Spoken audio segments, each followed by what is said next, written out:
Amen. Vous êtes prêts à louer le Seigneur?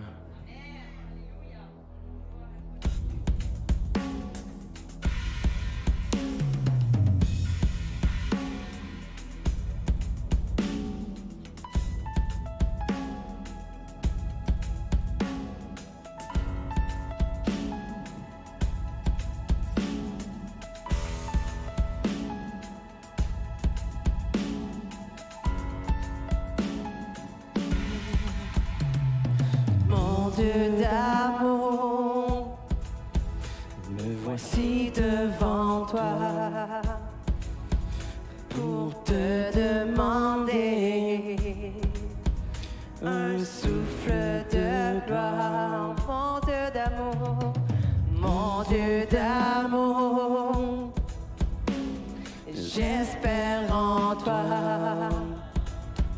car je sais que tu restes me donnant l'espoir. Oh Dieu, envoie un souffle nouveau qui comble ma vie, qui change mon cœur. Oh Dieu, souffle nouveau qui comble ma vie, qui change mon cœur. Oh Dieu, envoie un souffle nouveau qui comble ma vie, qui change mon cœur. Oh Dieu, envoie un souffle nouveau qui comble ma vie, qui change mon cœur. Un souffle nouveau.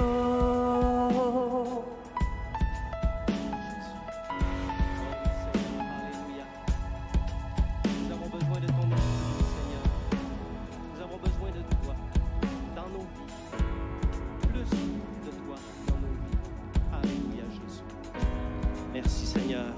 Nous nous préparons maintenant à prendre le repas du Seigneur. Je vous invite à préparer vos éléments à la maison également. Soyez participants avec nous, en communion avec nous. Alléluia. Vous savez que le repas du Seigneur, c'est l'un des seuls rites que le Seigneur Jésus a laissé à son Église et c'est très important de le faire. C'est quelque chose qui témoigne de la puissance de Dieu, mais surtout de son amour. Et c'est la raison pour laquelle on doit se souvenir. Alléluia. L'Évangile nous rapporte le récit de ce dernier repas que Jésus a eu avec ses disciples après qu'il ait manifesté son amour et son appréciation pour ses disciples de toutes les générations. Et ça nous est rendu comme ceci. Pendant qu'il mangeait, Jésus prit du pain et prononça la prière de bénédiction, puis il le rompit et le donna aux disciples en disant « Prenez, mangez, ceci est mon corps. » Seigneur, pour l'éternité, nous te dirons merci d'avoir accepté, dans une belle obéissance, de faire cette œuvre au nom de ton Père, afin que nous puissions être participants, afin que nous puissions nous aussi être sauvés. Tu as accepté de revêtir une chair douloureuse comme la nôtre. Tu as été injurié, maltraité, humilié. Seigneur, quel mal les hommes ne t'ont-ils pas fait? Mais tu t'es montré fort dans tout cela et pour nous, tu as été un modèle. Seigneur, merci de t'être offert si gracieusement. Prenons maintenant le pain.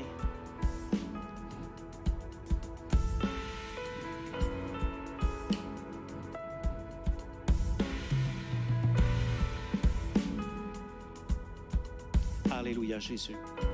Il prit ensuite une coupe et remercia Dieu. Puis il la leur donna en disant « Buvez-en tous, car ceci est mon sang, le sang de la nouvelle alliance qui est versé pour beaucoup pour le pardon des péchés. Je vous le dis, je ne boirai plus désormais de ce fruit de la vigne jusqu'au jour où je le boirai nouveau avec vous dans le royaume de mon Père. » Seigneur, ce sacrifice que tu as opéré, le don de ta vie, c'est quelque chose de tellement important. C'est toute l'histoire de l'humanité, avant toi et même après toi, qui entoure ce sacrifice. Seigneur, tu as pris de ton sang, tu as traversé les cieux et tu as aspergé par ton propre sang le propitiatoire dans le tabernacle de Dieu. Et tu as opéré pour nous le pardon du péché, de nos péchés par un sacrifice éternel. On n'a plus besoin, Seigneur, de se présenter à toutes les années. Tu as opéré un sacrifice éternel. Seigneur, pour cela, nous te dirons merci éternellement. Prenons maintenant la coupe.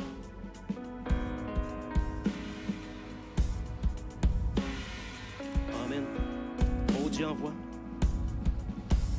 Mon Dieu d'amour, me voici devant toi pour te demander un souffle de gloire. Mon Dieu d'amour, j'espère en toi, car je sais que tu règnes, me donnant l'espoir. Oh, Dieu envoie un souffle nouveau qui comble ma vie, qui change mon cœur. Oh, Dieu envoie un souffle nouveau qui comble ma vie, qui change mon cœur. Oh, Dieu envoie un souffle nouveau qui comble ma vie, qui change mon cœur. Oh, Dieu envoie un souffle nouveau qui comble ma vie, qui change mon cœur. Souffle nouveau.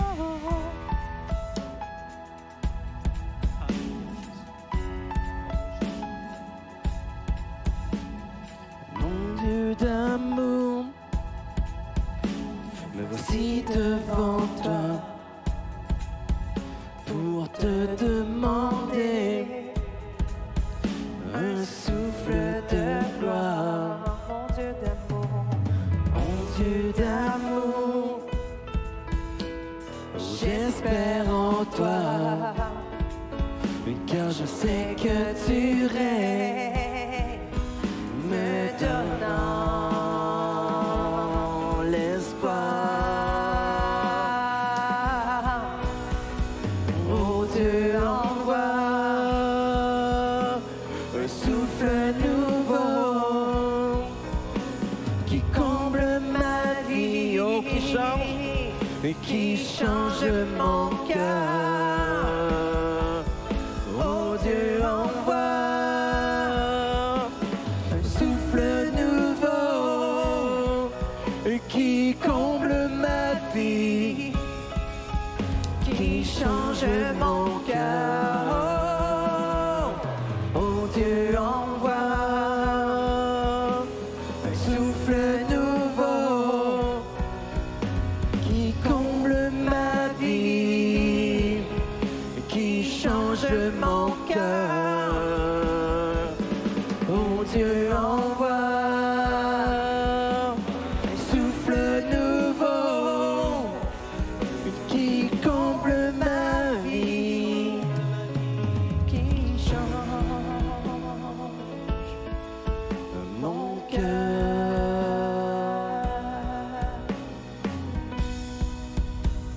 Souffle nouveau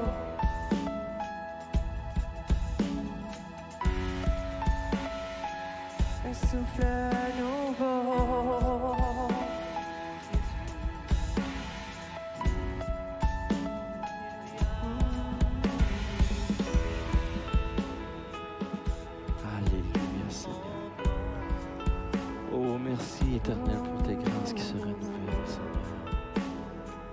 Et merci pour la liberté que nous avons de venir à toi, Seigneur. Et de répandre nos cœurs devant toi, d'adorer ton nom, de louer ton nom, de répéter toutes les grâces que tu fais, Seigneur. Oh, Seigneur, merci.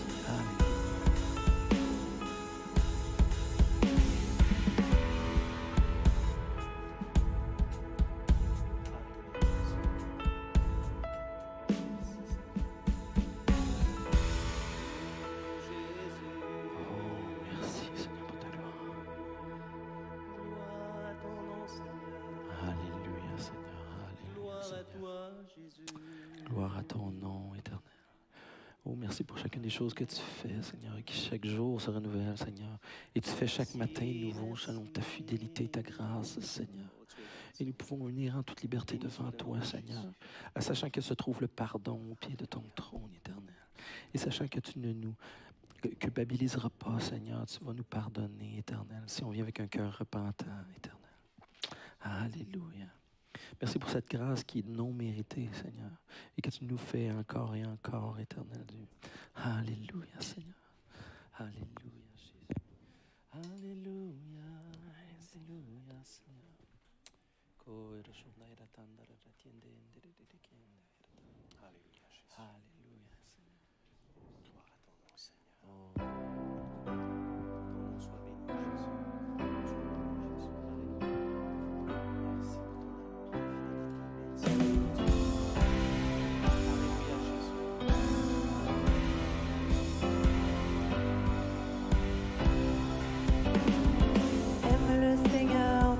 Ton cœur, de toute ton âme, de toute ta force et tes pensées. Aime le Seigneur de tout ton cœur, de toute ton âme, de toute ta force et tes pensées. De tout ton cœur, de tout ton cœur, de toute ton âme, de toute ta force et tes pensées.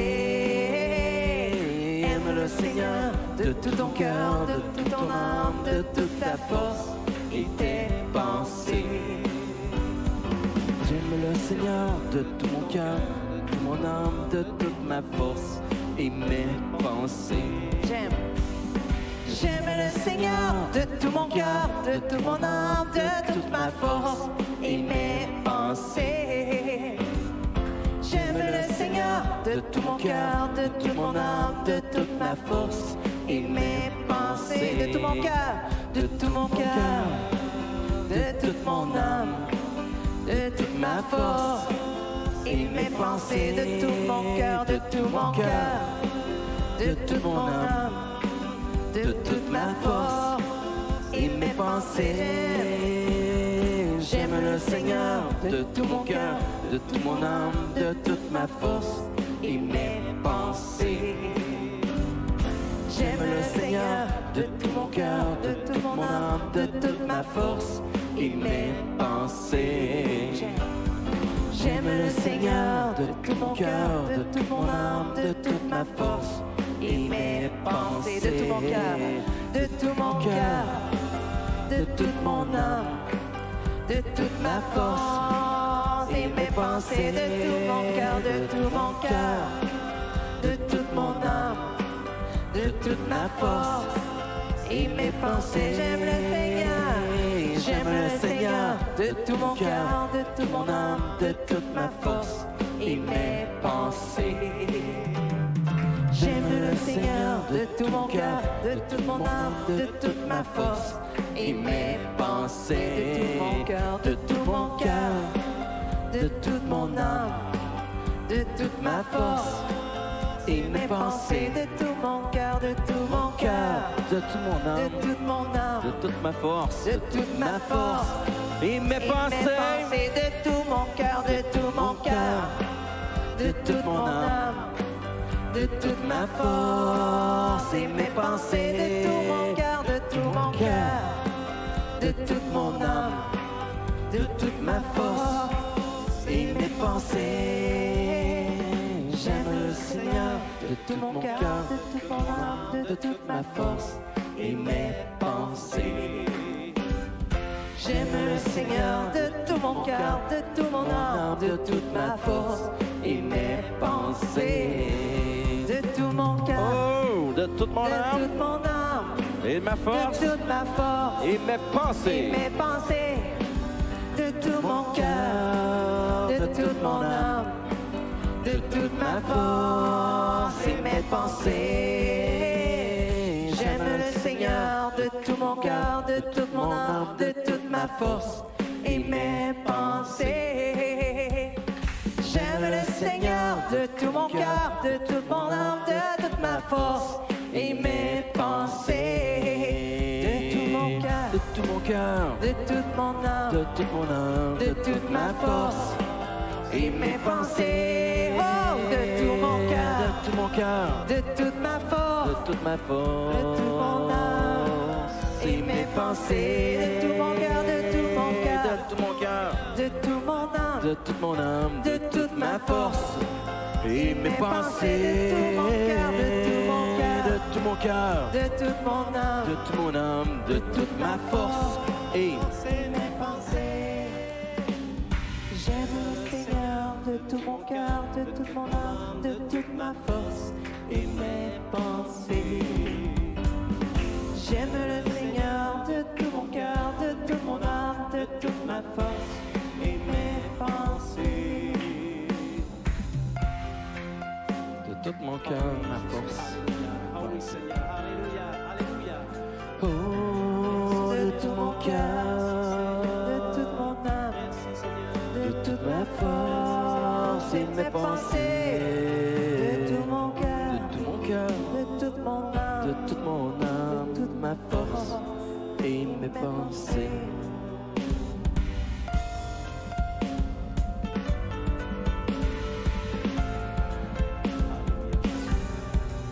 de tout mon cœur, de toute mon âme, de toute ma force et mes pensées. Oh, Jésus. Jésus. Alléluia. Oh, gloire à ton nom. Merci, Seigneur. Oh Éternel, mieux vaut un jour. Alléluia.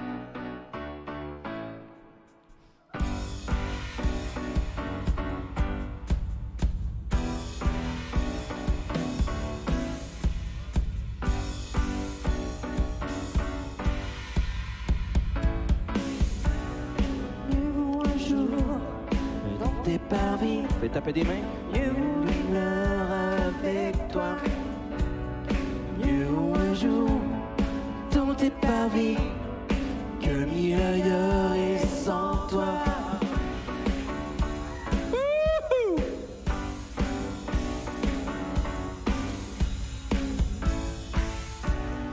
Mieux vaut le seul de ta maison que les palais d'ici-bas. Mieux vaut le seuil de ta maison que les gens sans foi ni loi. Rien ici-bas ne pourrait remplacer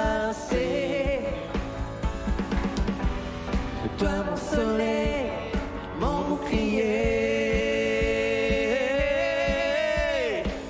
Dans ta maison, oh, je veux être. Oh, pour te chercher, te connaître. Oh, c'est la raison de mon cœur et de ma vie, car ton amour me ravit, ton amour me ravit, oui, il me ravit. Alléluia.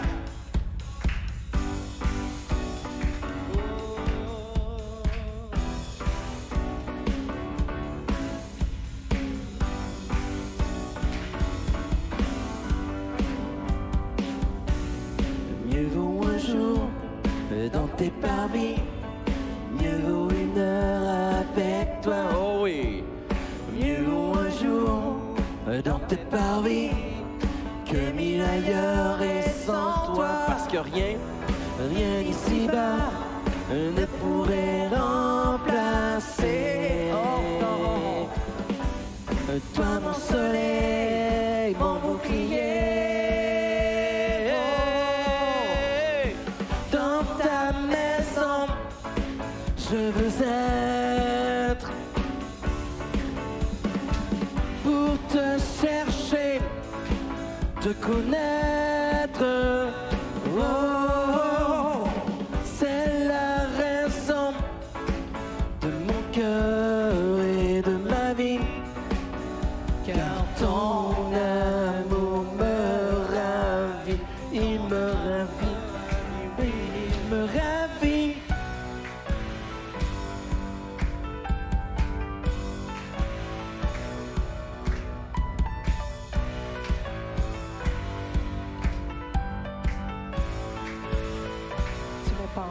Hey, tu répands ta grâce et tu répands ta gloire sur tous ceux qui placent en toi leurs espoirs. Hey, tu répands ta grâce et tu répands ta gloire sur tous ceux qui placent en toi, tous leurs espoirs.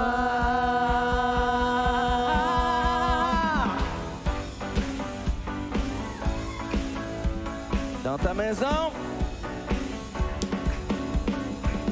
dans ta maison, je veux être pour te chercher, te connaître. Oh, c'est la raison de mon cœur et de ma vie, car ton amour me ravit, il me ravit. Dans ta maison, je veux être pour te chercher, te connaître.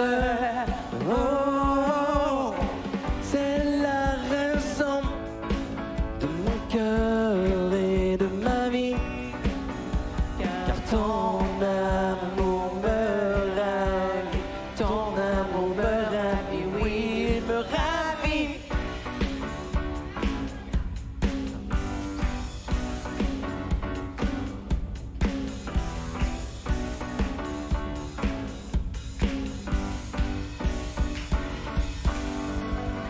On l'a eu. Amen. Gloire à Dieu.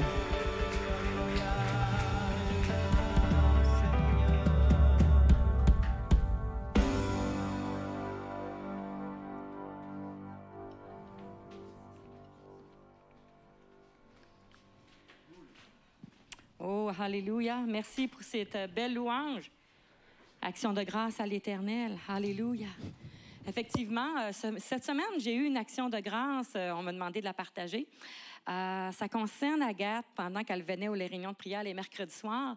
Elle avait présenté au Seigneur, on a tous prié pour ça, on a présenté au Seigneur qu'elle a une forêt sur sa terre.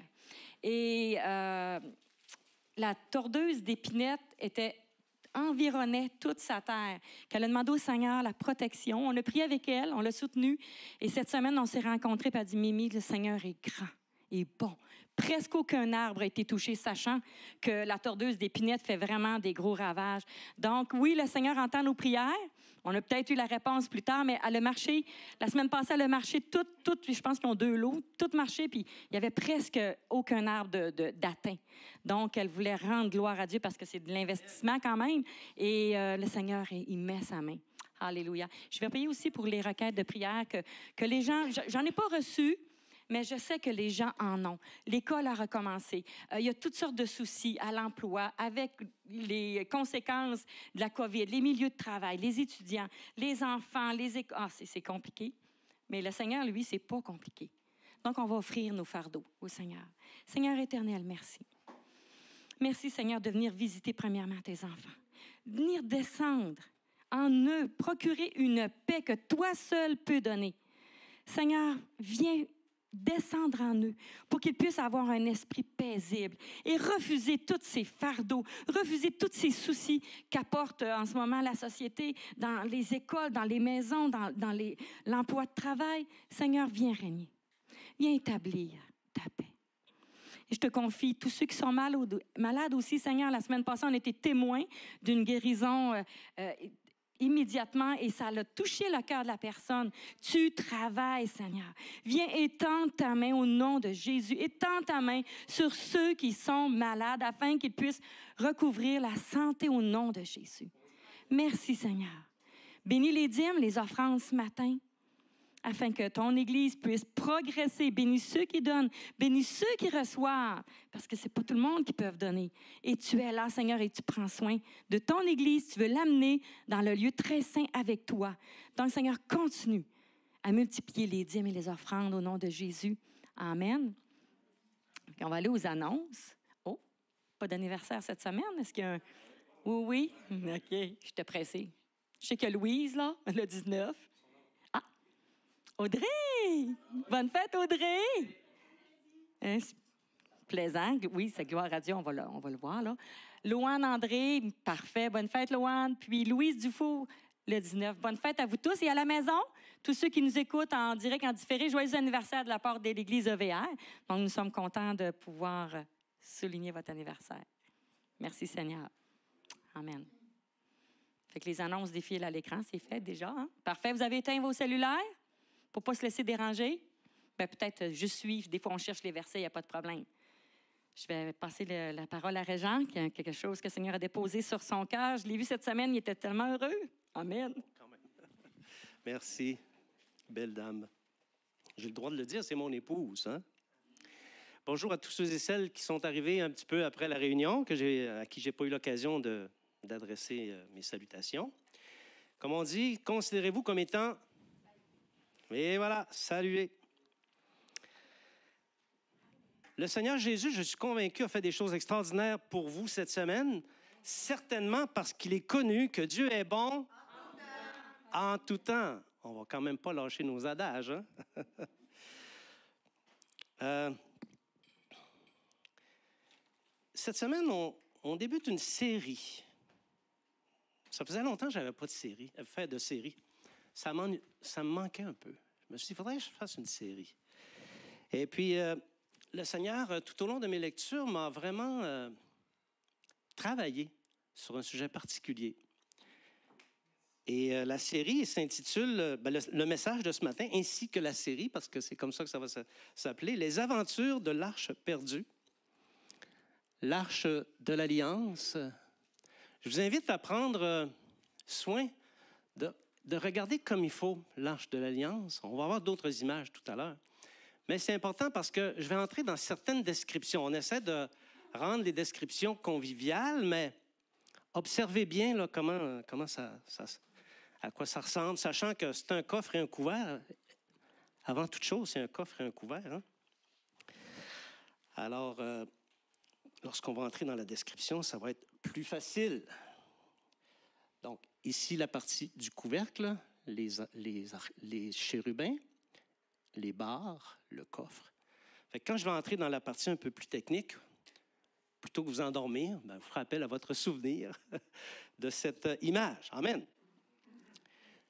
On va demander au Seigneur de nous conduire par son esprit, que son esprit mette sur nous sa parole et que sa parole puisse nous en faire entrer dans une transformation. Amen. Seigneur, nous te rendons grâce pour ce privilège que nous avons d'étudier ta parole. Et quel privilège nous avons, Seigneur. On n'a qu'à penser, dans les premiers siècles, il n'y avait pas de Bible comme on en a aujourd'hui. Oui, les apôtres étaient là, les disciples étaient là, ils propageaient la parole. Mais aujourd'hui, Seigneur, on a ce témoignage qui est un témoignage vivant, cette écriture que tu nous as donnée, qu'on peut lire, qu'on peut méditer, qu'on peut étudier, et par ton esprit qu'on peut comprendre. Et cette écriture, cette parole peut nous amener sur le chemin de la transformation. Alors, Seigneur, ce matin, je prie, nous prions afin que tu nous conduises sur le chemin de la transformation. C'est dans le nom de Jésus que nous prions. Amen. Amen. Les aventures de l'Arche perdue. Ben, vous avez compris que ça fait référence à au titre d'un film un peu connu. L'Arche de l'Alliance est un objet sacré, mais vraiment sacré. S'il y a un objet sacré, c'est l'Arche de l'Alliance, et c'est un objet unique également. C'est un objet qui a été imaginé par Dieu, et parmi tout ce qui est sacré, c'est l'objet le plus sacré. L'Arche de l'Alliance, c'est aussi l'objet de tous les mystères, notamment pour les lecteurs de la Bible. Cet objet a frappé l'imagination de nombreuses personnes, de l'historien à l'archéologue, en passant naturellement par les théologiens, naturellement, et tous ceux qui chérissent Dieu et sa parole s'intéressent à cet objet. C'est un objet de passion. C'est passionnant d'étudier cet objet. Comme je l'ai dit tout à l'heure, il a été aussi l'objet de films fétiches qui ont suscité notre sens de l'aventure. Et ça suscite autant l'intérêt que la crainte parmi ceux qui s'y intéressent pour vrai. Quand tu étudies un petit peu cet objet sacré, ça suscite de la crainte de Dieu, entre autres. On ne se cachera pas que c'est également un objet d'incrédulité pour les rebelles, ceux qui ne croient rien, qui ne croient pas en Dieu. Eux, ils disent que c'est un mythe qui a été inventé par les hommes et que tout ce qui est écrit, ça reste encore à être prouvé. Mais ça, les rebelles, il y en a eu toujours, de tous les âges, il y en aura toujours. Autant l'objet qu'est l'arche fut la gloire du peuple juif, vous le savez, autant sa disparition évoque un temps marqué par Dieu lui-même afin d'accomplir ce qui a été prévu d'avance, parce que cet objet sacré, l'arche de l'Alliance, c'est bourré de sens, bourré de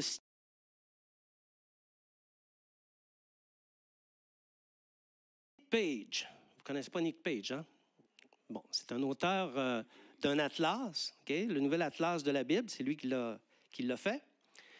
Selon ce qu'il dit, l'arche de l'Alliance ainsi que le tabernacle, on va voir qu'est-ce que c'est le tabernacle, autre qu'un blasphème, là. Ça veut dire autre chose, le tabernacle.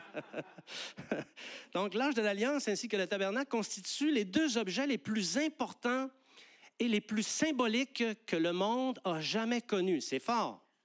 C'est vraiment fort comme déclaration. Donc, au cours de la série, on va examiner plusieurs facettes, plusieurs questions. Et à terme, normalement, les notions relatives à l'Arche de l'Alliance ne devraient plus constituer un mystère pour ceux qui vont suivre la série, parce qu'on va approfondir les significations et on va en comprendre le sens. Parce que si je vous dis à brûle-pourpoint que le propitiatoire, c'est important, je suis convaincu que vous n'avez pas le sentiment que j'ai dit quelque chose. Et si vous avez le sentiment que j'ai dit quelque chose, probablement que vous n'avez pas compris ce que j'ai dit. Parce que qu'est-ce que ça veut dire, le propitiatoire? Et pourtant, c'est un élément fondamental de la doctrine chrétienne. On va le voir tout à l'heure. Mais normalement, on devrait comprendre toutes ces significations. On va comprendre le rôle de l'Arche de l'Alliance, son importance et sa signification dans le culte à offrir à Dieu. Et ce matin, on va regarder principalement ce qu'elle signifie et voir la place centrale qu'elle occupe dans le sacrifice, dans les sacrifices de l'Ancienne Alliance. Vous êtes avec moi? OK. Je suis content. L'apparition de l'Arche de l'Alliance dans les Écritures. Vous savez qu'il n'y a aucun culte pour aucun Dieu dans lequel il y a une Arche de l'Alliance. Il n'y a que le judaïsme qui a cet objet sacré dont le culte gravite autour. Okay? Et même aujourd'hui, il n'y a aucun autre objet qui ressemble à ça dans aucun culte. Alors, il y a eu des imitations parce qu'on a vu ça dans l'Ancien Testament, puis on a dit, ce serait peut-être intéressant d'avoir ça dans nos sacristies. Et puis, il y avait quelque chose qui ressemblait à un tabernacle ou à une arche de l'Alliance, mais croyez-moi, ce n'était pas ça du tout. La raison pour laquelle c'est un objet important et qu'il n'y en a aucun autre dans aucun autre culte, c'est parce que c'est le seul objet sacré qui met en relation un peuple avec le vrai Dieu. Alors, s'il y a un seul vrai Dieu, comme la Bible nous le souligne, comme les commandements nous le disent, c'est normal qu'il y ait un seul objet qui puisse mettre en relation les hommes avec ce seul vrai Dieu. On pourrait dire en quelque sorte que l'arche de l'Alliance était un objet de liaison. Le point de contact entre ce qui est terrestre et ce qui est divin. Et c'était un objet qui était très, il y avait de la puissance derrière cet objet-là. Et les autres objets des autres cultes variés, qui sont des idoles, n'avaient aucun pouvoir. L'arche de l'Alliance avait un pouvoir, un grand pouvoir.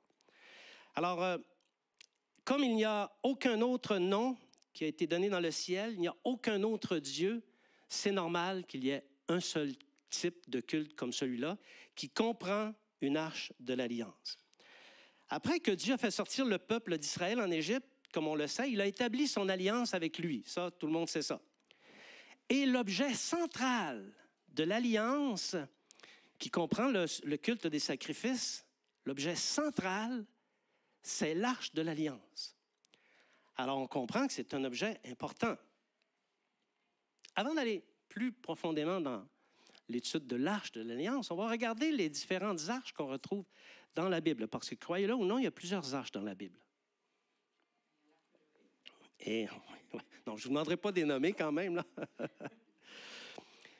Il y a plusieurs types d'arches dans les Écritures. Ça y est, c'est lancé. C'est lancé. Ce qu'il faut savoir, que tous ces types d'arches qu'il y a dans la Bible ont toute une signification. Et toutes les arches dont il est mention dans la Bible, l'arche de l'Alliance et ceux qui ont été nommés, et celles qu'on va nommer également, toutes parlent de la miséricorde de Dieu envers les hommes. Alléluia. De sa protection, du souvenir d'événements importants et de sa relation avec les hommes. Alléluia. Elles ont tout ce sens-là. OK? Par exemple, l'arche de l'Alliance se trouve préfigurée dans un événement qui a bouleversé toute la terre. J'ai dit le déluge. Et l'arche de Noé. L'arche de Noé, c'était un immense bateau. De la grosseur, on dit, d'un porte-avions. Ça doit être un assez gros bateau, hein? Mais la Bible n'appelle pas ce bateau un bateau. Mais pourquoi elle ne l'appelle pas un bateau? Elle l'appelle l'arche de Noé. Pourquoi? C'est que dans l'histoire de Noé, le sens du mot qui est utilisé pour décrire l'arche, c'est caisse. Une caisse. OK? C'est exactement le même mot qui a été utilisé pour parler de la caisse que la mère de Moïse a utilisée pour le sauver des eaux du fleuve. C'est le même mot. Arche de Noé et l'arche qui a sauvé Moïse, c'est le même mot qui signifie caisse. Et l'arche de Noé a protégé sa famille d'un environnement d'une violence fatale et globale, puisque tous les hommes sont morts. L'arche de l'Alliance a servi à protéger Noé du jugement de Dieu, et par l'arche, il a trouvé la faveur de Dieu. Il a bénéficié de la faveur de Dieu. Vous voyez, miséricorde, il y a un sens. Donc, l'arche de Noé lui a permis de passer des ténèbres, de la perdition, à la lumière d'un salut, d'une terre purifiée de toute méchanceté, parce que les eaux ont balayé toute la méchanceté qu'il y avait sur la terre. Les eaux ont été meurtrières, mais elles ont balayé la terre de toutes les impuretés qu'il y avait. Et c'est le même principe pour l'arche qui a sauvé Moïse. Moïse a été sauvé des eaux. Okay? La caisse qui a été utilisée pour Moïse, ou l'arche goudronnée, lui a permis d'échapper à la mort pour obtenir le salut par les mains même des meurtriers, de ceux qui en voulaient à la vie des enfants d'Israël. L'arche possède aussi un sens, et ça, c'est probablement le sens le plus commun dans notre français à nous, d'une structure en arc qui surmonte 2 points. Au plan spirituel, les arches peuvent procurer le salut, comme par exemple ce fut le cas le jour de la Pâque. Le sang sur les linteaux a sauvé de l'ange destructeur qui passait par-dessus en suivant une trajectoire donnée du début jusqu'à la fin, à la manière d'une arche. Donc, salut associé à une arche qui était celle de la Pâque. Et comme il a été dit si savamment tout à l'heure, après le déluge, Dieu a placé dans le ciel une arc, un arc-en-ciel, afin que, c'est la même racine que le mot arche, afin de rappeler son alliance. Il n'y avait pas d'arc-en-ciel avant le déluge. C'est après le déluge que l'arc-en-ciel a été placé. Et c'est Dieu qui a qui a autorisé ce phénomène-là. Oui, il y a bien des communautés, certaines communautés qui s'approprient pas l'arche, mais l'arc-en-ciel. Ouais. Mais on sait très bien que c'est un signe chrétien. Ce n'est pas un signe de perversion, c'est un signe chrétien qui a été placé par Dieu. Et ce qu'il signifie, c'est que jamais plus les hommes ne périront par les eaux du déluge. Amen. Ça nous témoigne de cette alliance que Dieu a faite avec les hommes. Amen.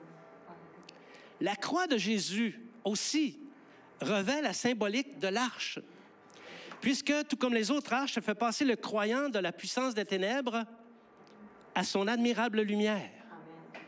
C'est une arche spirituelle. Par la croix qui fait office de caisse, les hommes peuvent être sauvés de la perdition éternelle puisque nous sommes tous renfermés par le salut de la croix, dans le salut de la croix. C'est la raison pour laquelle il est dit que le déluge est une figure du baptême. C'était annonciateur d'un rite chrétien à venir dans le futur. Immergés dans les eaux avec le Christ, il y en a plusieurs ici qui ont été baptisés? Amen. Plusieurs? Alors, immergés dans les eaux avec Christ en sa mort et ressortis sauvés dans une vie nouvelle en Christ. Alors, voyez le sens que revêt les différentes arches qu'il y a dans la Bible. C'est un sens spirituel très important de miséricorde de Dieu. Alors, le sens du mot « arche » dans « arche de l'Alliance » signifie coffre servant à recueillir. Ce n'est pas tout à fait le même mot que l'arche de Noé. Pas tout à fait, mais c'est de la même famille. Okay? C'est comme dire coffre et caisse. C'est deux mots différents, mais ça parle pas mal de la même chose. Okay?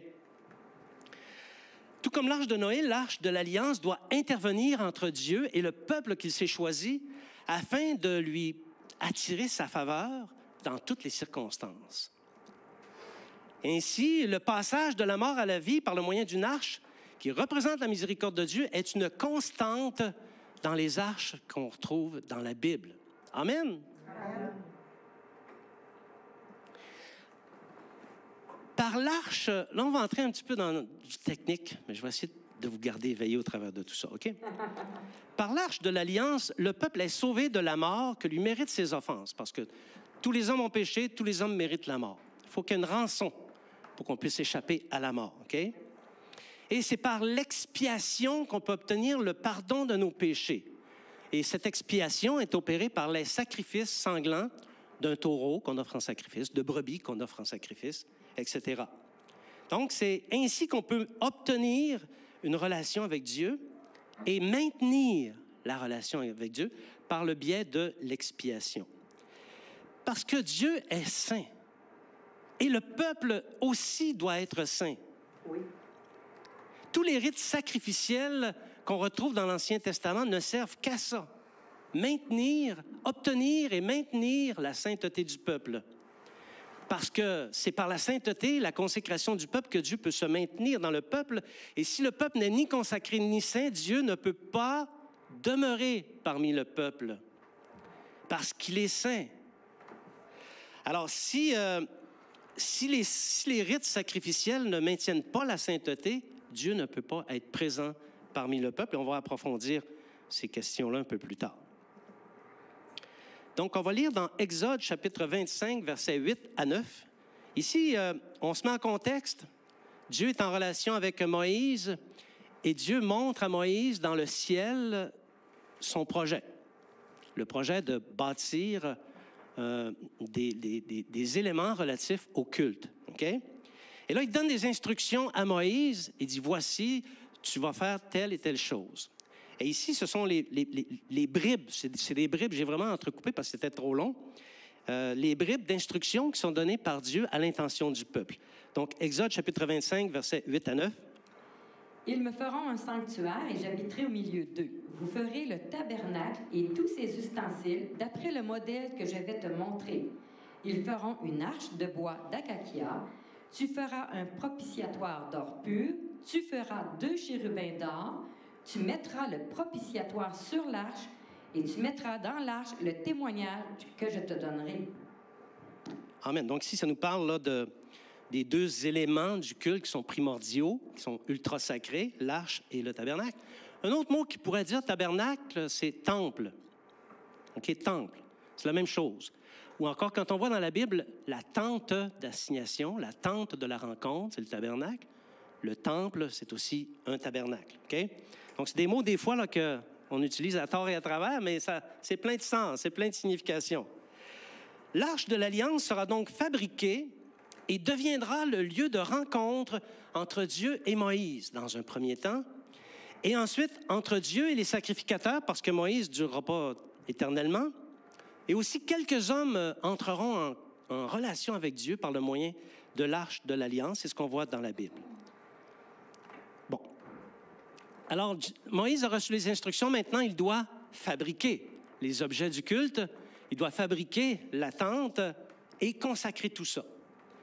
Alors, après avoir recueilli les objets par des offrandes volontaires parmi le peuple, il a procédé à la fabrication du temple et de tous ces objets. Et Dieu a désigné un homme pour bâtir, pour construire ces objets relatifs au culte, un dénommé Betsaléel. On va le dire comme ça, Betsaléel. On le dit comme ça, OK? De la tribu de Juda. Et la Bible dit que Dieu a mis son esprit en lui afin de faire exactement comme ce que Moïse a vu dans le ciel. OK?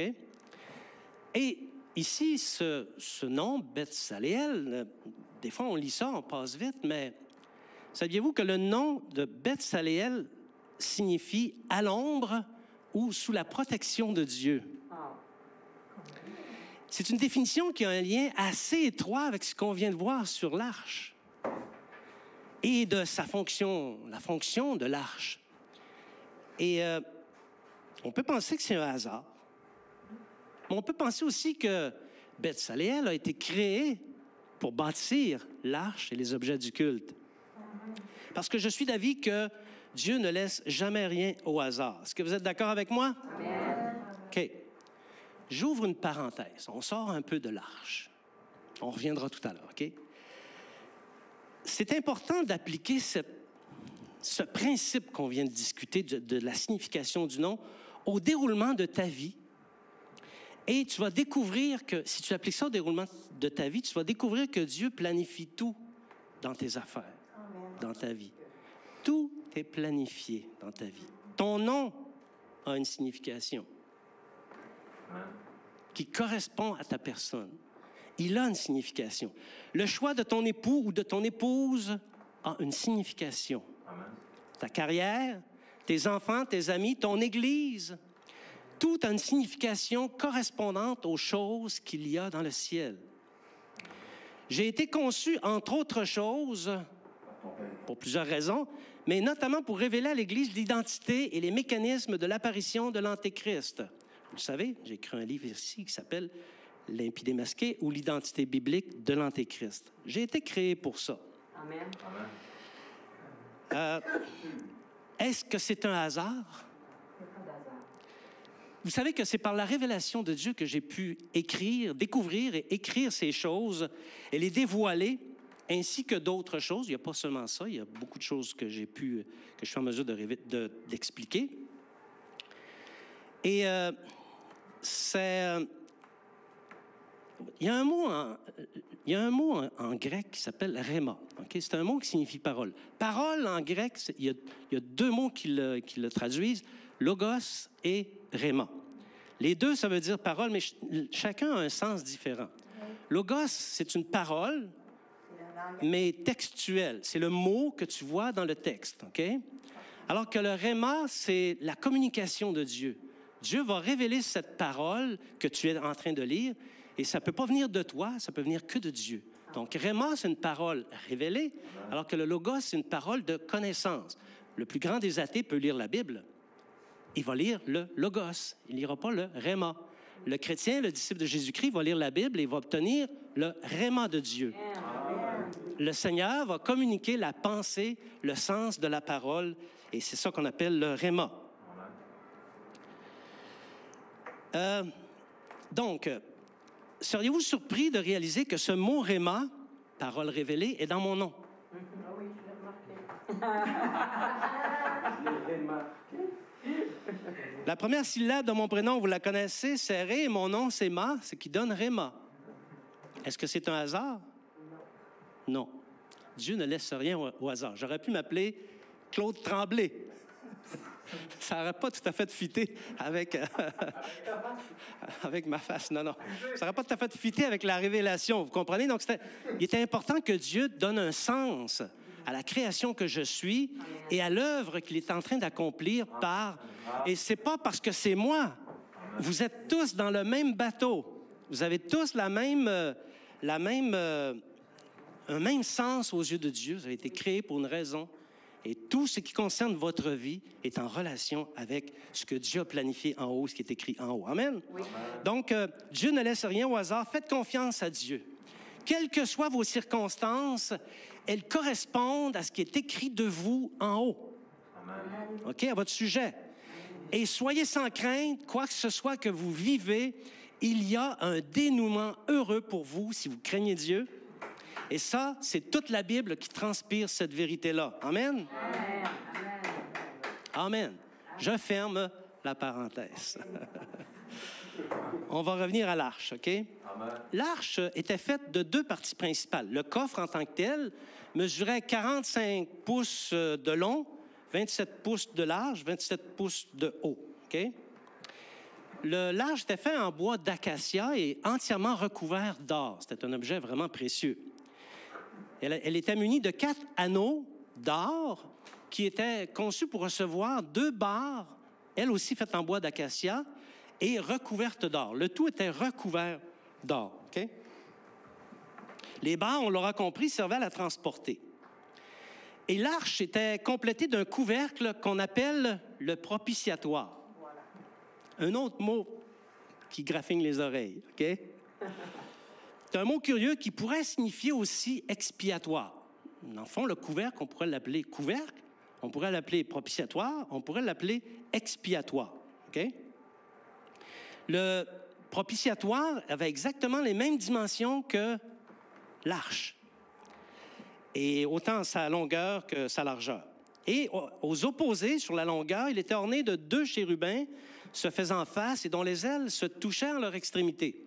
Donc, toutes les représentations qu'on voit de l'Arche de l'Alliance doivent correspondre à ça, sinon, ce n'est pas une représentation exacte. Et j'ai pris soin de vous amener une photo ce matin. Est-ce que tu l'as, Télésimon? Oui, il y en a. Alors, vous voyez, elles ont tous des chérubins, OK?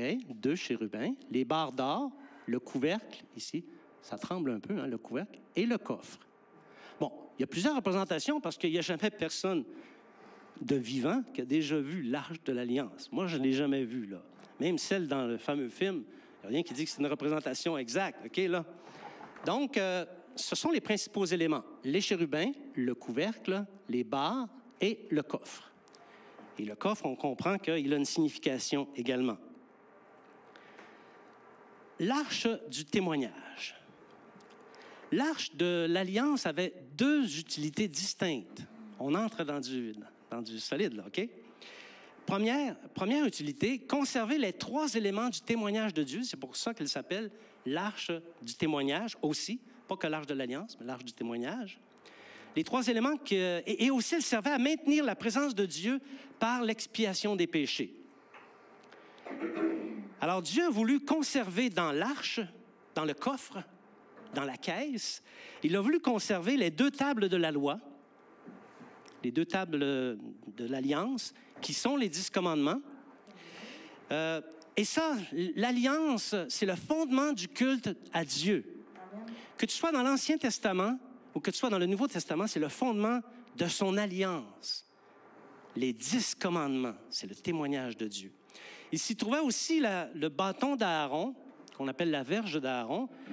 C'est un bâton d'amant. Ça, la verge d'Aaron, c'est un bâton qui était mort, OK, depuis longtemps. Mais il y avait eu une contestation parmi le peuple.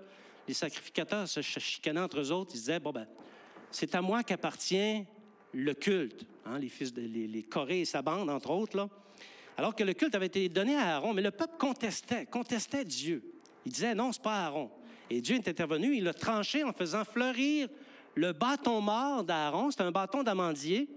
Il y a des fleurs qui ont poussé dessus. Et le bâton a donné des amandes. OK? Alors, ça, c'est un témoignage relatif au sacerdoce. L'alliance, c'est le témoignage relatif au culte. La verge d'Aaron est un témoignage relatif au sacerdoce. Et Dieu a dit, mets le bâton d'Aaron dans l'arche. Et il y avait aussi un vase d'or qui contenait des échantillons de la manne. La manne, c'est un mot qui signifie le pain du ciel. C'est un aliment qui n'existait pas avant la traversée d'Israël dans le désert, et il a cessé d'exister après qu'Israël soit entré dans le pays promis. Okay? C'est par cet aliment que Dieu a nourri le peuple dans le désert, et le peuple était vraiment surpris. Le peuple a appelé cet aliment-là le pain du ciel, et on sait aujourd'hui qu'il y a une relation entre ce nom et Jésus, qui est le pain qui est envoyé par Dieu, le pain du ciel. Alléluia. La manne n'est pas revenue sur la terre depuis, en tout cas pas, il n'y a pas de démonstration évidente qui montre que la manne soit revenue, OK? Mais il y a fort à parier qu'elle va revenir un jour, la manne. Oui, parce que la Bible dit au chapitre 12 de l'Apocalypse, la Bible dit qu'après que l'Église de Judée va avoir donné naissance aux 144 000 consacrés, les 12 000 des 12 tribus d'Israël, elle va être envoyée par Dieu dans le désert pour être protégée premièrement, et elle va être nourrie dans le désert. Et comme Dieu va reproduire les mêmes prodiges qu'il a fait lorsqu'il a conduit son peuple dans le désert, il y a fort à parier que le peuple sera nourri de la manne dans le désert. À nouveau, lorsque lorsque l'Antéchrist va faire son... C'est ça. Donc, ces trois éléments dans l'arche constituent le témoignage de Dieu envers sa sainte alliance, et ils sont très importants. Ils signifient pour nous, encore aujourd'hui, que lorsque tu entres dans l'alliance avec Dieu, autrefois c'était par le biais de l'arche, aujourd'hui c'est par le biais de Jésus, mais c'est exactement le même sens. Lorsque tu entres dans l'alliance de Jésus, de Dieu, et que tu la respectes, naturellement, il y a un aspect de respect aussi, tu as la certitude que toutes les bénédictions qu'il a promises se réaliseront pour toi. OK? Tu ne manqueras jamais de pain et jamais personne ne te ravira de sa main. C'est ça que ça dit. Alors ça, c'est l'alliance et c'est le témoignage. On sait maintenant de quoi est faite l'arche de l'alliance. On connaît la signification de son contenu. Maintenant, on va parler un peu de son rôle, qui est très important pour nous aujourd'hui, les chrétiens. Le deuxième rôle ou la deuxième utilité de l'arche, comme on l'a dit, c'est l'expiation des péchés. L'expiation, on pourrait dire aussi la couverture des péchés. Ils sont couverts de manière à ce que Dieu ne les voit plus, il ne constitue plus un obstacle entre nous et Dieu. Okay? L'arche de l'Alliance a été faite selon le modèle qui est dans le ciel et qui a été montré à Moïse. Ce qui veut dire que dans le ciel, il y a l'arche de l'Alliance. Amen. Oui, un plus grand amen que ça, s'il vous plaît. Dans le ciel, il y a une arche de l'Alliance. Et c'est ce qui a été montré à Moïse. Donc, ça signifie qu'il y a un culte similaire dans le ciel. Je ne sais pas si Dieu est encore sous l'Ancienne Alliance ou s'il vit encore dans l'Ancien Testament, mais je sais une chose, c'est que présentement dans le ciel, il y a encore ces éléments de culte et il y a un culte qui est fait dans le ciel. Alléluia. Mais on va revenir là-dessus au cours de la série.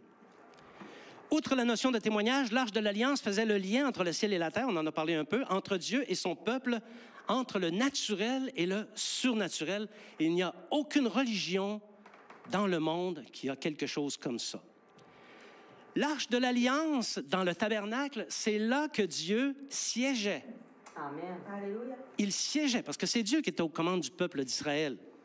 Il donnait ses ordres à Moïse et il assurait sa présence dans le tabernacle. C'est un peu comme une interface, on comprend plus ça aujourd'hui, hein, dans le langage informatique, une interface entre les choses d'en haut et celles d'en bas. Exode chapitre 20 25, versets 21-22. Tu mettras le propitiatoire sur l'arche et tu mettras dans l'arche le témoignage que je te donnerai. C'est là que je me rencontrerai avec toi, du haut du propitiatoire, entre les 2 chérubins placés sur l'arche du témoignage. Je te donnerai tous mes ordres pour les enfants d'Israël. Amen. Donc, il y a un lieu précis, par le moyen de cet objet, où Dieu, d'une manière ou d'une autre, apparaissait et donnait ses ordres à Moïse, OK? Du haut du propitiatoire, entre les 2 chérubins placés sur l'arche du témoignage. C'est vraiment puissant. Amen. Alléluia. Or, les choses d'en haut sont saintes. Elles sont par défaut saintes. Mais les choses d'en bas demandent à être sanctifiées pour que l'interface fonctionne correctement puis que le programme puisse être lancé. OK? Ça, c'était le rôle des sacrifices et des offrandes. Et puisque l'Arche de l'Alliance agit comme le siège de Dieu sur la terre, c'est comme ça, c'est vraiment le siège de Dieu sur la terre, on comprend alors facilement que toute transgression à sa sainteté comporte des risques bien réels. Ne fait pas ce qu'il veut, qui veut. Il doit respecter des protocoles, OK? Amen. Parce que c'est dangereux. C'est vraiment dangereux, OK? Donc, Dieu était présent en personne dans le lieu très saint.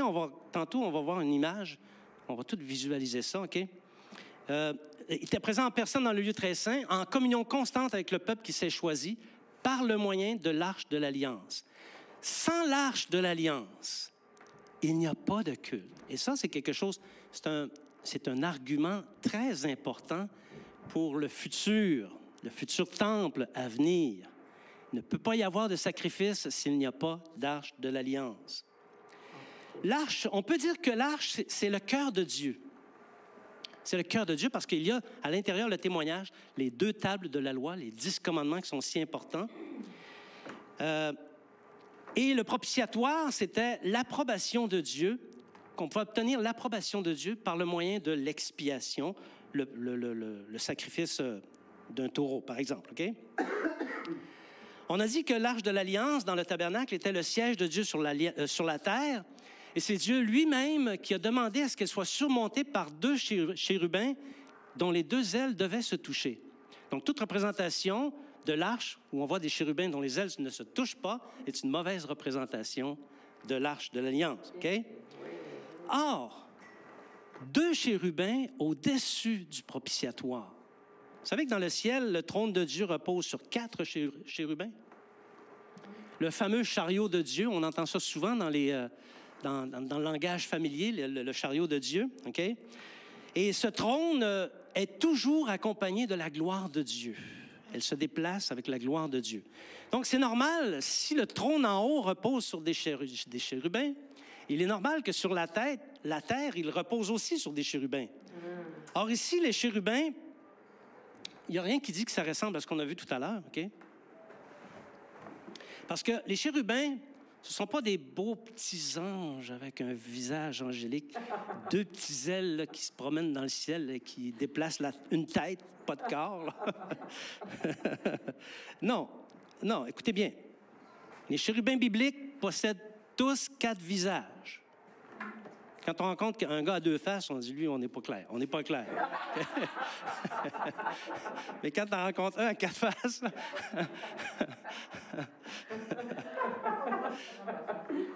Oh là là. Donc, chacun 4 faces et 6 paires d'ailes.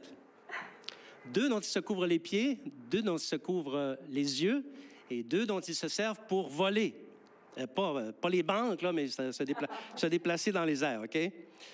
Alors, l'esprit des chérubins n'est pas dans leur corps, il est dans une roue, OK, remplie d'yeux, une roue qu'on pourrait penser qu'elle est excentrique, remplie d'yeux, et laisse pas de Dieu, des yeux, remplis d'yeux. Est-ce que vous êtes capable d'imaginer ça?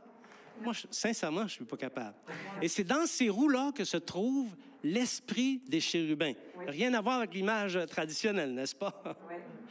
Donc, je voulais aiguiser un petit peu votre curiosité. Okay? Bon, le propitiatoire, ou encore l'expiatoire. Qu'est-ce donc que le propitiatoire ou l'expiatoire?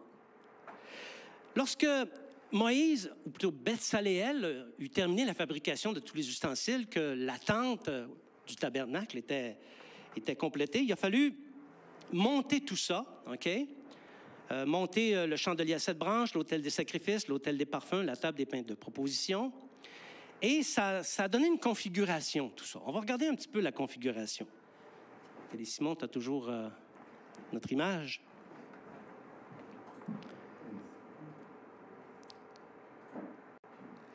C'est pour nous aider un peu. Donc, ça ici, c'est ce qu'on appelle le tabernacle, OK? Ici, c'est la tente de la rencontre. Si vous voyez comme il faut, ici, c'est l'arche de l'Alliance qui se trouve là. Et ici, on a les autres éléments du culte. L'autel, la table des pains de proposition, la table des parfums et le chandelier. Donc ça, c'est ce qu'on appelle le tabernacle et la tente de la rencontre. La tente de rencontre est séparée en deux, le lieu saint et le lieu très saint. C'était un lieu très saint et aussi très dangereux. OK? Oui. Alors, oui. Alors, c'est... bon, il n'y a rien qui dit que c'était ça exactement, là, mais on peut penser que ça ressemble à ça. OK? Donc, une fois que tout a été installé, il fallait consacrer l'ensemble des objets par le moyen du sang de victimes expiatoires. Il fallait consacrer. Ce n'était pas juste de les bâtir. Il fallait les sanctifier, les consacrer. Alors, l'arche de l'Alliance a été aspergée 7 fois par le sang du taureau, après que Aaron lui-même et ses fils se soient sanctifiés, se soient consacrés. Donc, 7 fois, le sang du taureau a été aspergé sur le propitiatoire ou le couvercle de l'arche, c'est ça. Propitiatoire et expiatoire signifient tous deux que le sang des sacrifices obtienne la faveur de Dieu en couvrant les fautes. Ainsi, les péchés sont pardonnés et la communion est maintenue. Parce qu'il est impossible aux hommes de ne pas pécher. Il y a seulement qu'un qui a paru qui n'a jamais péché, il s'appelle Jésus. Okay? C'est ce rite qu'on vient de discuter indique qu'on ne peut s'approcher de Dieu sans que nos fautes aient été expiées. C'était vrai dans le passé et c'est encore vrai aujourd'hui. Avant d'entrer dans ton culte avec Dieu, assure-toi que tes péchés ont été expiés. Entre pas dans un lieu pur avec un cœur impur. Assure-toi de maintenir ton état de consécration avec Dieu. OK? Donc, une fois que l'expiation a été faite une première fois, par la suite, c'est une seule fois par année que l'arche de l'Alliance devait être à nouveau sanctifiée et tous les objets du culte devaient être sanctifiés. Une fois par année, à la fête de l'expiation. C'était l'une des 7 fêtes qui étaient célébrées en Israël. C'était le souverain sacrificateur qui opérait la purification du peuple par des sacrifices sanglants et qui aspergeait 7 fois le propitiatoire. Et alors, la faveur de Dieu ainsi que sa présence était garantie. Et voyez ici, l'expiatoire ou le propitiatoire donnait la faveur de Dieu. On devenait propice. Voyez-vous, la signification du mot propitiatoire, c'est pour rendre le peuple propice envers Dieu. D'où le mot propitiatoire. C'est toutes des significations qui nous échappent et qu'on ne peut pas comprendre lorsqu'on lit la Bible. Il faut vraiment le chercher pour le découvrir, mais une fois c'est rempli de sens. Une fois qu'on a compris ces choses-là, c'est rempli de sens. Amen. Donc, la fête de l'expiation, c'est l'une des fêtes les plus remplies de sens pour les chrétiens. Jésus, c'est notre Sauveur, c'est lui qui a accompli d'une manière éternelle le sacrifice d'expiation pour nos péchés. À la croix, Jésus, il a accompli le sacrifice d'expiation. Il n'a pas accompli la totalité des sacrifices. C'est la raison pour laquelle, lorsque le temple va être reconstruit en Israël, il va y avoir encore des sacrifices. Et même lorsque Dieu va rétablir toutes choses sur la terre, il va y avoir encore des sacrifices. Le sacrifice que Jésus a accompli, c'est celui de l'expiation. Les autres vont se perdurer, vont continuer. Romains 3, 5 nous dit que Jésus a accompli ce sacrifice-là. Romains 3, 25. C'est lui que Dieu a destiné par son sang à être, pour ceux qui croiraient, victime propitiatoire. Encore une fois, quand tu lis ce passage-là, difficile de comprendre pleinement le sens. Mais une fois qu'on comprend le sens du mot propitiatoire, ça nous dit que le sang de Jésus nous rend, la faveur de Dieu nous rend propice aux yeux de Dieu. Amen. Vous êtes avec moi toujours? Oui. Amen. On revient au tabernacle. Lorsque la consécration a été terminée, le récit de la Bible nous dit qu'il y a une fumée qui s'est installée, une nuée qui s'est installée au-dessus du tabernacle et s'est tenue au-dessus du propitiatoire, là où le peuple obtient la faveur de Dieu. Et cette nuée, vous allez entendre ça parfois, est souvent appelée Shekinah. Le mot qui est utilisé, c'est Shekinah. On entend ça. Il y a certains pays qui en parlent plus que d'autres, là. Mais on entend ça une fois de temps en temps. Shekinah qui signifie la présence de Dieu au milieu de son peuple.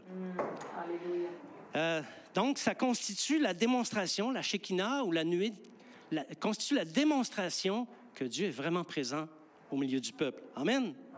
Il y a plusieurs personnes, plusieurs églises qui prétendent avoir vécu cette expérience-là dans des temps de louange. Ils ont vu, certaines personnes disent qu'ils ont vu dans le haut de l'église une nuée venir qui était associée à la Shekinah ou encore la présence de Dieu. En tout cas, je ne détiens pas la preuve de ça, là. Mais cette nuée ou cette présence de Dieu, c'est glorieux. Amen. Mais c'est aussi un feu dévorant, à ne jamais oublier. Les deux fils aînés d'Aaron vont vite se rendre compte que la violation de la sainteté ou des choses consacrées, la violation de la Shekinah, c'est quelque chose de coûteux. Parce que lorsque Moïse a eu consacré la totalité des objets, des ustensiles, l'autel, l'arche de l'Alliance, etc., le feu qui alimentait l'autel et le chandelier était sanctifié et consacré, OK? Comme tout le reste qu'il y avait dans le tabernacle. Tout était consacré et sanctifié. Et c'est à partir de ces sources saintes que les fils d'Aaron devaient s'approvisionner pour alimenter en feu l'autel ou encore les chandeliers, OK? Le feu était permanent, perpétuel dans l'autel. Mais eux, ils se sont dit, il n'y a rien comme du feu pour être du feu, hein? Alors, ils sont allés chercher une briquette ou je ne sais pas quoi. Ils ont allumé un autre feu qui n'était pas celui qui avait été consacré. Et il est arrivé quelque chose de vraiment grave. Lévitique, chapitre 10, versets 1 à 2. Les fils d'Aaron, Nadab et Abihu, prirent chacun un brasier et mirent du feu et posèrent du parfum dessus. Ils apportèrent devant l'Éternel du feu étranger, ce qui ne leur avait pas point donné. Alors le feu sortit de devant l'Éternel et les consuma, et ils moururent devant l'Éternel. La présence de Dieu, la Shekinah, c'est quelque chose de dangereux. Suis le rite qui a été institué, rite de consécration, rite de sainteté, parce que tu risques de mourir devant l'Éternel. Ils ont été brûlés d'un seul coup, OK? Parce que le feu, il était déjà dans l'autel, il était déjà dans le tabernacle. Ils n'avaient qu'à prendre le feu qui était présent, feu qui avait été sanctifié, consacré, mais ils ont fait autre chose et ça a été fatal pour eux. Mais dans cet événement, il y a une leçon pour les disciples de Jésus-Christ. La parole de Dieu donne toutes les instructions pour la vie des croyants afin qu'ils les pratiquent devant Dieu. Amen. Le feu de Dieu. Les instructions de la Bible, c'est le feu de Dieu. On doit agir, notre conduite doit être alignée en tenant compte du feu de Dieu, pas du feu étranger. OK? Les disciples sont saints parce que leurs péchés ont été expiés. Vos péchés ont été expiés. Et la présence de Dieu est là. La présence de Dieu est dans votre cœur, elle est dans votre famille, elle est dans l'Église. OK? Et tout ça, ça se fait par le moyen du Saint-Esprit. La Shekinah est avec nous. Jésus est avec nous. Amen. Alléluia.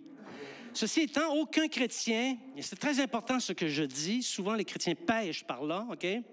Aucun chrétien n'a le droit de prendre des instructions du monde pour les assimiler à la parole de Dieu et ensuite les intégrer dans le service de Dieu. C'est du feu étranger et ça conduit au malheur.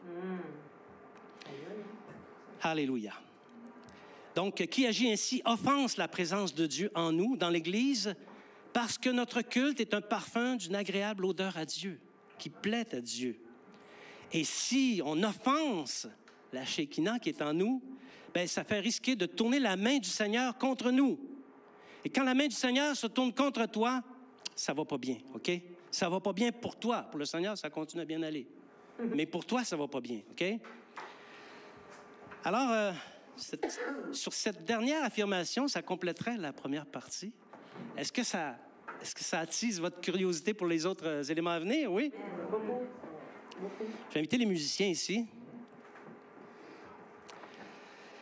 Les différentes aventures de l'arche qui était et qui n'est plus, on ne sait plus du tout où est l'arche, elle est vraiment perdue, OK?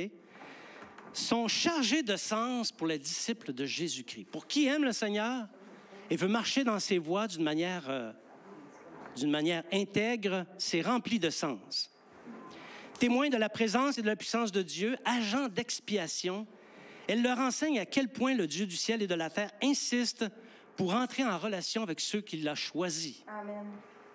Il insiste pour entrer en relation avec toi. Si tu n'es pas en relation avec Dieu, si tu négliges ta vie de prière, si tu négliges ton service, reprends-toi sa presse parce que Dieu veut être en relation avec toi et on sait que c'est un Dieu jaloux.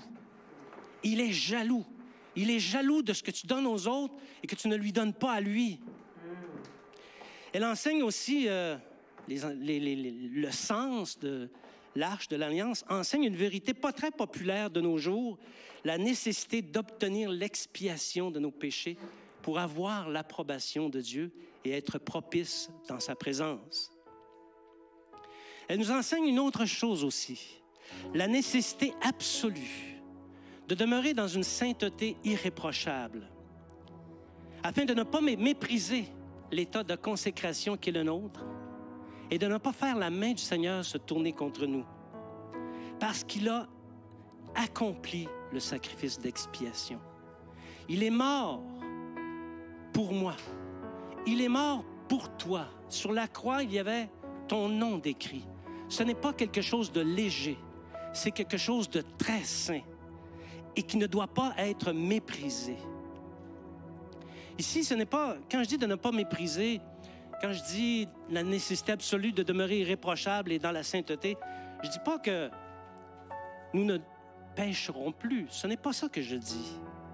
Ce que je dis, c'est qu'on doit maintenir la sainteté par le sacrifice de Jésus. Donc, lorsque tu commets un péché, une désobéissance, lorsque ta conduite est répréhensible et que le Saint-Esprit t'en fait prendre conscience, va devant le Seigneur obtenir l'expiation, obtenir le pardon de ton péché. 1 Jean 1,9 nous dit exactement ça.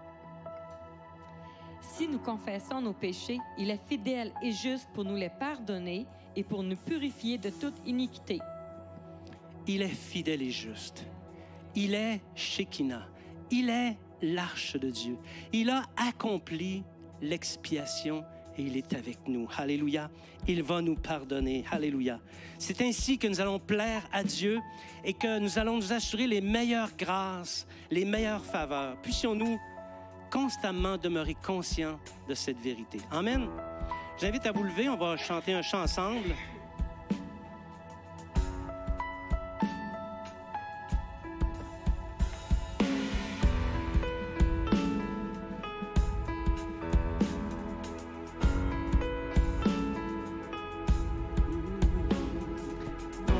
Dieu d'amour, me voici devant toi pour te demander un souffle de gloire. Mon Dieu d'amour, j'espère en toi, car je sais que tu règnes, me donnant l'espoir.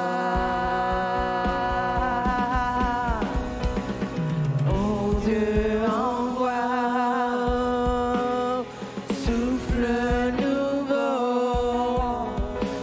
qui comble ma vie et qui change mon cœur. Oh Dieu, envoie un souffle nouveau qui comble ma vie, qui change mon cœur. Oh Dieu, envoie un souffle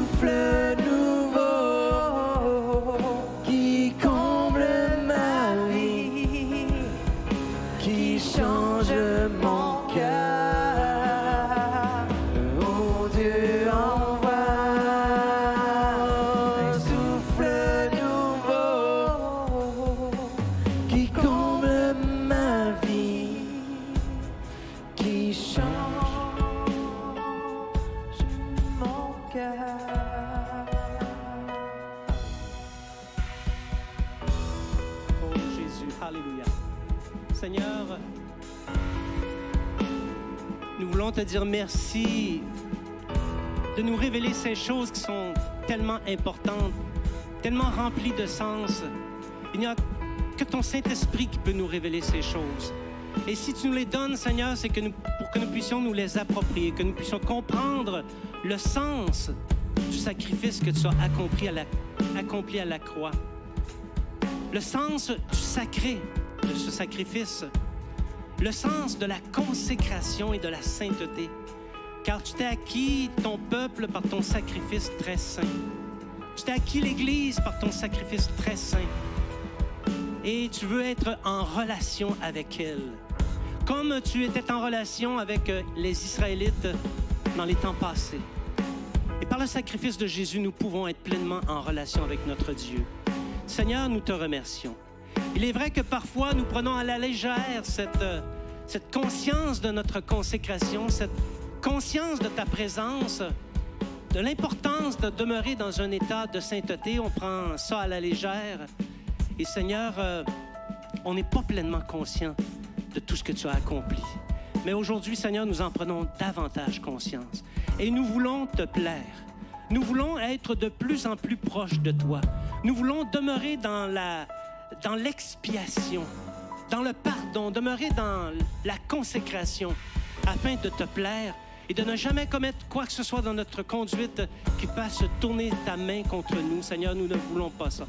C'est pourquoi aujourd'hui, Seigneur, si tu pointes de ton doigt, par ton Saint-Esprit, un élément de notre conduite qui n'est pas en harmonie avec ta sainteté, avec l'arche que tu représentes, Seigneur, nous voulons le confesser. Alléluia. Nous te confessons notre péché. Et ta parole nous dit que tu es fidèle et juste pour nous les pardonner, ces péchés. Alors oui, Seigneur, nous voulons nous approprier ton pardon. Nous voulons nous approprier ton expiation et obtenir à nouveau ta faveur et être propice devant toi. Nous le demandons au nom de Jésus. Amen. Amen. Si le Saint-Esprit pointe quelque chose dans ton cœur, je sais que le Seigneur a parlé à des personnes. Je le sais. Nous sommes le corps de Christ. Nous sommes l'Église de Jésus. Et Jésus veut parler à son peuple, parler à ses fils et à ses filles afin de les conduire dans un état qui lui est agréable. Amen. Alors, s'il y a quelque chose, gère ça avec le Seigneur Jésus afin de rétablir l'harmonie et la relation avec Dieu. On va conclure la réunion par une prière. Seigneur, merci beaucoup pour ta parole. Merci beaucoup pour ce temps de louange et d'adoration qu'on a eu, où on a pu être vraiment dans ta présence. On a bénéficié, Seigneur, de la Shekinah qui est ta présence au milieu de nous. Seigneur, on a vraiment senti ta faveur, on a vraiment senti la puissance de ton esprit. On te remercie pour ça. Je te demande, Seigneur, de bénir tes frères et tes sœurs, de les accompagner dans chacune de leurs épreuves, de leur faire prendre conscience que tout dans leur vie a un sens, que tout correspond à quelque chose qu'il y a dans le ciel et que chacun s'inscrive dans son schéma de victoire. Nous le demandons dans le beau nom de Jésus. Amen. Saisissez toutes les occasions qui vous sont données pour annoncer le beau nom du Seigneur Jésus à votre environnement, vos collègues de travail, votre famille, vos frères, vos sœurs. Parlez du Seigneur Jésus. Amenez des amis ici afin qu'à leur tour, ils puissent bénéficier de la présence de Dieu. Tenez-vous dans la compagnie des disciples le plus possible. Et d'ici à ce qu'on se revoie, que le Seigneur vous bénisse abondamment. Amen.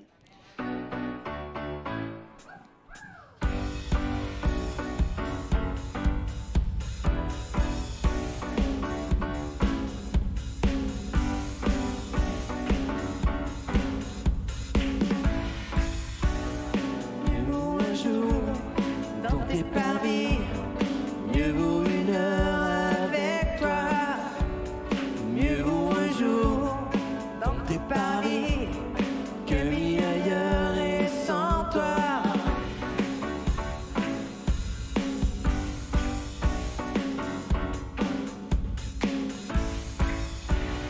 Mieux vaut le seuil de ta maison que les palais d'ici-bas. Mieux vaut le seuil de ta maison que les gens sans foi ni loi. Rien ici-bas ne pourrait remplacer toi, mon soleil, mon bouclier.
parvis que mille ailleurs et sans toi, rien d'ici-bas ne pourrait remplacer.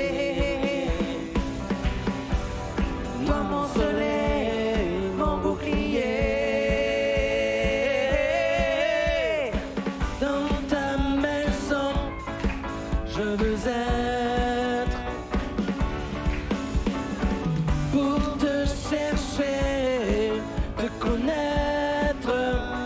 Oh, c'est la raison de mon cœur et de ma vie, car ton amour me ravit, ton amour me ravit, oui, il me ravit.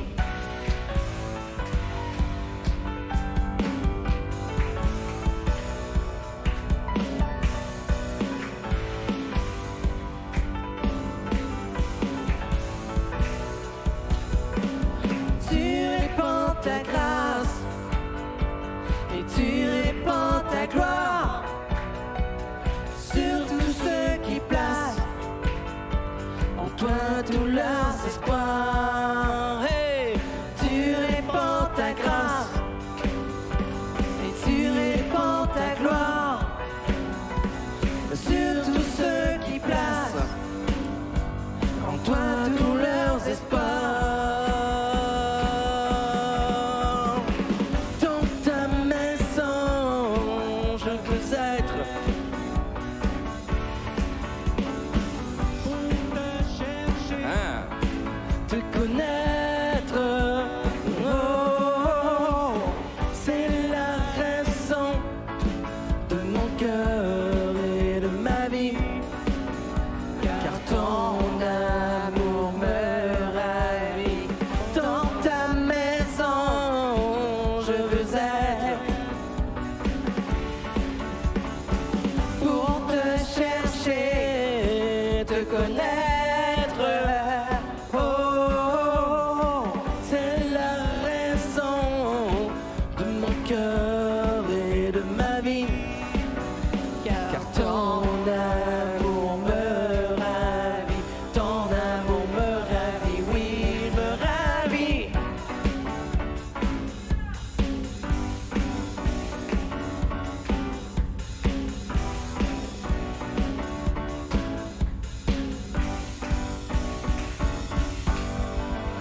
Oh, ton amour, ta présence, ton pardon.